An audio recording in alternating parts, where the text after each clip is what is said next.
Hello again, AP World History students. Mr. Lassiter here with you, and we're going to finish up time period 2 in this video, the organization and reorganization of human societies.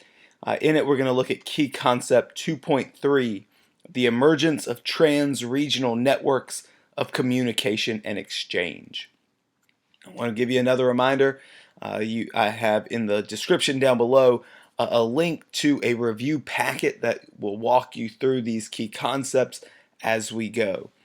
This is the fourth in a long series of videos where we'll be covering all the key concepts for your AP exam.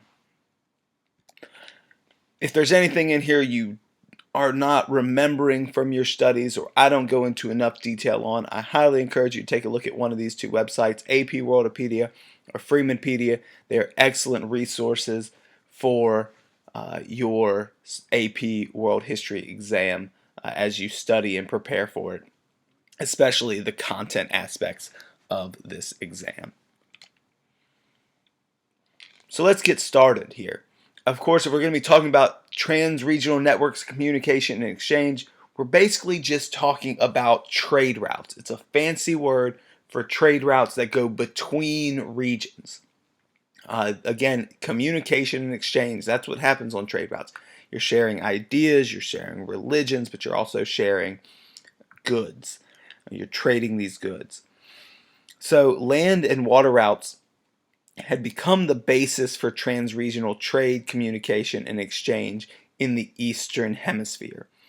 There are a lot of factors, including climate, the location of the routes, the types of goods, and the ethnicity of people involved, which shape distinctive features in the variety of trade routes that we see in Afro-Eurasia. There are 5 major kind of trade systems that we have here. I'm going to start with the one you probably know best and the most significant in this time period, and it's here in red. Those are the Silk Roads. Silk Roads basically connected the Middle East in the west with China in the east, with stopovers in South Asia and movements of goods eventually to Europe and elsewhere. The Silk Road was not a single road, it was a collection of trade routes, and they were overland trade routes. The journey was very difficult along the Silk Road, and what we actually see develop is not one person going from the start to the finish. That was actually very rare. Instead, it's a system of relay trade, people traveling only to different sections of this Silk Road and kind of trading at posts along the way. But because trading overland was arduous, it was very difficult, it was tough to carry large amounts of goods, we see traded along the Silk Roads low or high value to low weight ratio goods. Things like luxury items such as silk, obviously, where it gets its name, but other things like gems and lightweight goods, which are kind of brought back and forth along this road. Now, along with goods that are traded, you also see ideas like religion spread.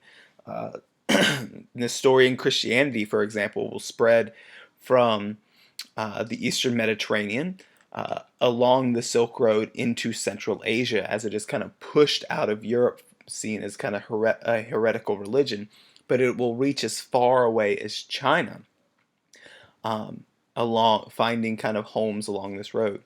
Buddhism will also spread along the Silk Road by merchants and missionaries. So those are some things kind of to keep in mind. Of course, with the trade of goods, the trade of ideas and religions and technologies, you also see disease spread along these roads.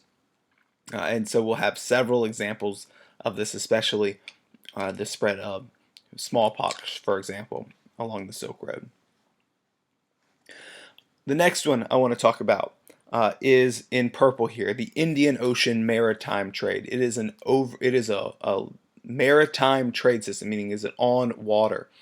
The Indian Ocean system connected East Africa, the Middle East, South Asia, Southeast Asia, and China in a a water route system. And being that this was on water in larger ships, these carried heavier bulk items. So we see things like spices being traded, but also cotton textiles, dye, but heavier items like timber, for example, could be traded along these systems. Another of our maritime systems you see in the light blue there, that is the Mediterranean maritime system. Mediterranean trade was very important, especially if we think about the Roman Empire. They controlled the entirety of the Mediterranean and protected trade. Again, bulk items, heavy items are traded here. I have a long list of these items, so listen up for them. Wine, olive oil, grain, timber, marble. Heavy marble slabs are not going to be something that you're going to be able to trade on an overland route like the Silk Road or Trans-Saharan network. This is going to be something that has to be brought over water for the most part to go any long distance. Other things, glass, perfumes, silver, spices, and yes, silk. Silk and spices would be traded in the Mediterranean after they reached the Mediterranean on the Silk Road, or got to the Middle East via the Silk Roads or Indian Ocean system. So again, some good might be traded on one of these systems and then another. The third thing I want to look at, or excuse me, the fourth trade system I want to look at is here in yellow, the Trans-Saharan trade system. This develops in this time period, and it really develops along with the use of the domesticated camel for trade. And one thing that makes camels much more efficient in trade is the development of the camel saddle around the year 300. This makes trade across the Sahara Desert, which was already difficult, a much more viable trade. Camels could go much longer distances than, say, something like a horse or just humans carrying things. And they could also carry large amounts of weight. And so what we see in the trans-Saharan trade is pretty much from sub-Saharan Africa, gold, ivory, and slaves being traded in exchange for salt from northern Africa. Sub-Saharan Africa did not have the supplies of salt to meet the needs of people there, salt being our kind of most used spice in the world. So if you think about kind of what was on each end of that trade system, coming out of sub-Saharan Africa, gold, ivory, and slaves, and coming from North Africa to sub-Saharan Africa would be salt. And in the green up at the top, you have to remember that there are Eurasian land trade routes in this time period too. So we see a mixture of goods here, usually lighter because they're overland. It's dealing with a lot of overland trade, but depending on what came into the Mediterranean, any number of goods could be traded in the Eurasian trade routes.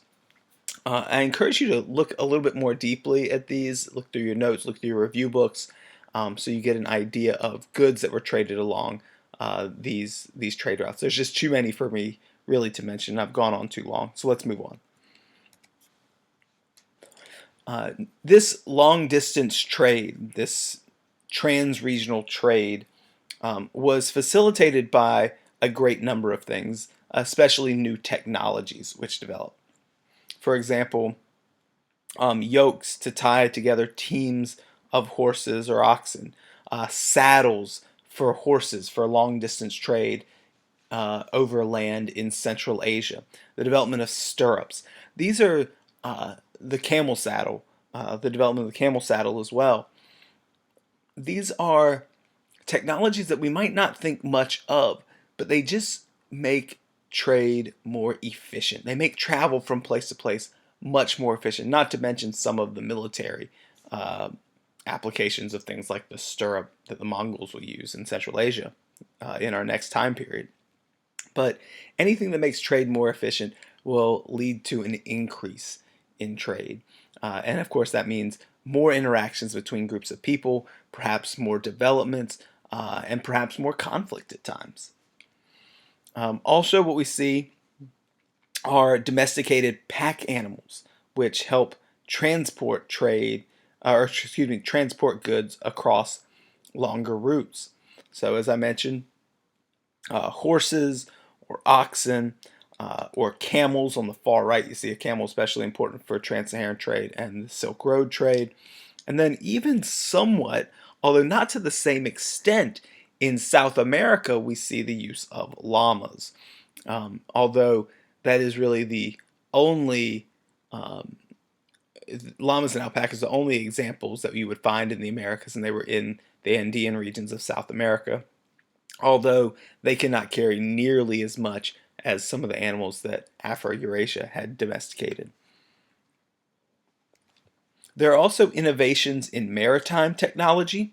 So not all of these innovations are for overland trade.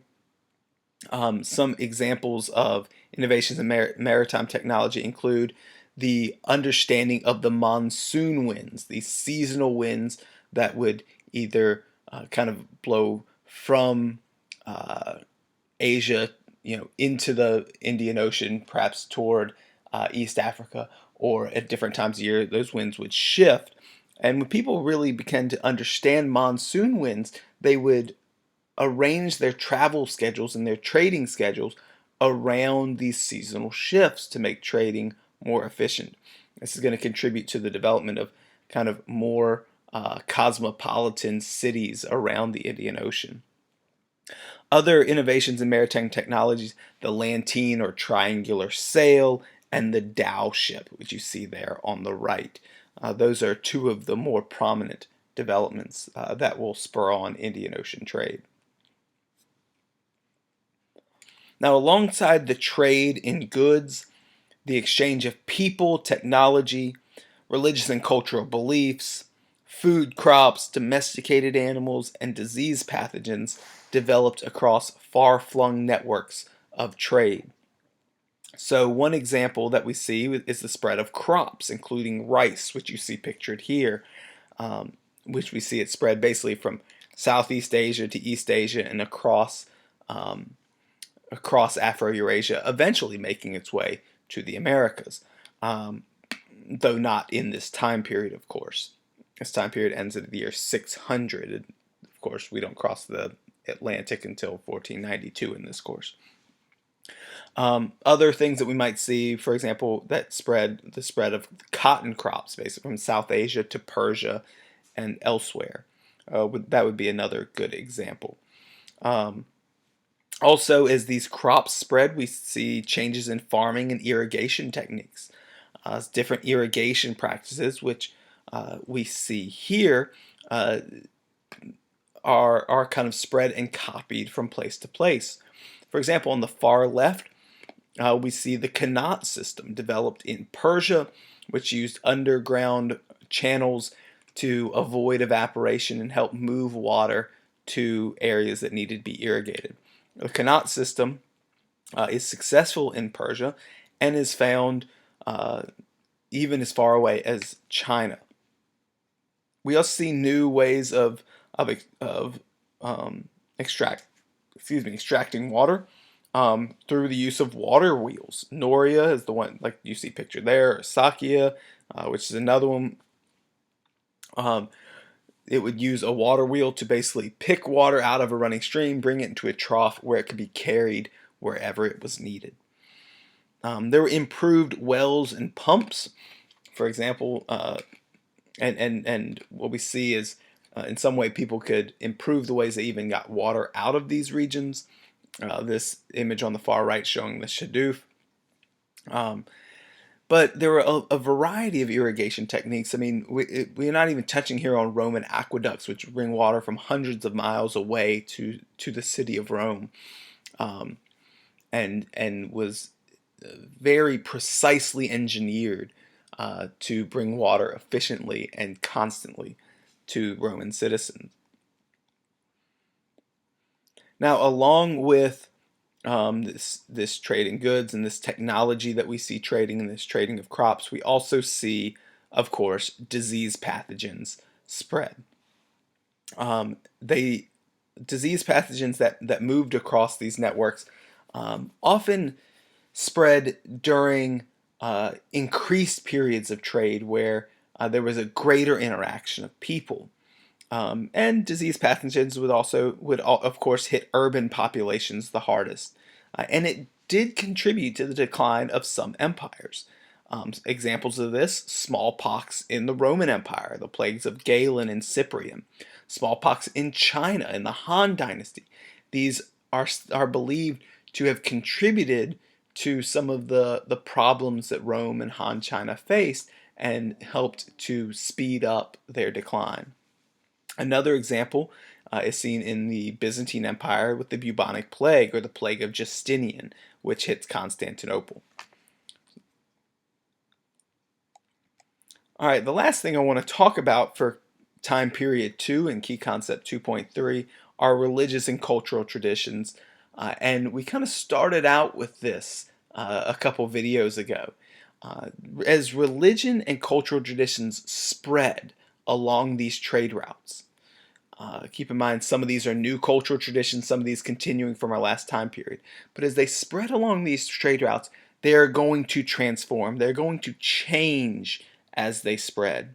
So let's think about Christianity, which you see on the picture here in the left. It begins, if you follow my mouse, in the Eastern Mediterranean. It begins as kind of this subversive religion that is seeking to redefine Judaism, perhaps come up with new teachings to replace other Judaic teachings, and perhaps it's a little revolutionary too, right? It's opposing the Roman rule. It's saying that no, Caesar is not actually king. The king, kingdom, the kingdom of heaven, is where Christ is king.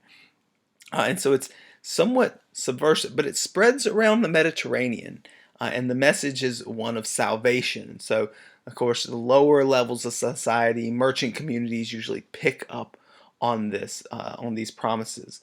But as Christianity spread, it was starting to have a problem, and that is that different believers in different places were teaching different things about Jesus himself or the teachings of Jesus. And so some of the missionaries had to kind of write to these people and correct misconceptions. And as Christianity continues to develop and it gets a more hierarchical structure, it needs some of the beliefs clarified. One example of this is following Constantine's conversion to Christianity. He calls the Council of Nicaea.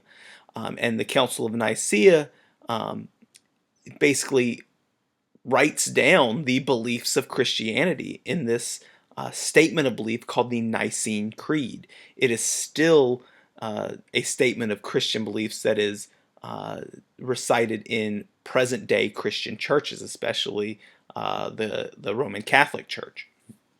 But this was where the beliefs were debated and hashed out, and mainstream Christianity really takes its place. Of course, those who were not mainstream, those who were considered heretical, were basically squeezed out of the Mediterranean region. As I mentioned earlier, Nestorian Christians are forced to kind of flee along the Silk Road. So Nestorian Christianity will move into Central Asia and China, whereas mainstream Christianity will stay around and begin to spread throughout Europe. Another example of the spread and transformation of religion is Hinduism. And Hinduism spread, you see in the top right, from its origins in India into Southeast Asia. And in Southeast Asia, societies molded Hinduism to their own belief structures, their own traditions. For example, they incorporated their own traditional gods into kind of the pantheon of Hinduism. So this was one way that we could see Hinduism being transformed as it spread. And the same thing we see with Buddhism. It is adapted to the regions it spread into. For example, Buddhism spreads into China, and it is kind of molded with Confucian or melded with Confucian ideas. The Buddhism we kind of separate into two schools: Theravada Buddhism, which is very kind of strict Buddhism, and Mahayana, or the Great Path, the Great Vehicle. And Mahayana Buddhism is is much more easily blended with local cultures and traditions. But nevertheless, all three of these religions we see changing, transforming as they spread. Some out of necessity, and some out of the need to fit with what local traditions already are. All right, guys, that is it for time period 2 in this review. Hopefully you found this helpful. If you did, then go ahead and continue looking at time period 3 to review for your AP World History exam, or perhaps you may just need one of these key concepts more than another, and if that's the case, go to the videos that'll help you the most. Good luck on your AP exam this year, and I hope these videos have been helpful for you. Again, if there's anything in the key concepts that you did not understand, you didn't understand a vocabulary word I gave you, or you want to look more in depth at it because I didn't mention it, then I highly recommend you go take a look at AP Worldopedia or Freemanpedia, or at your AP textbook or review book. That's it. Thank you so much. Have a good day.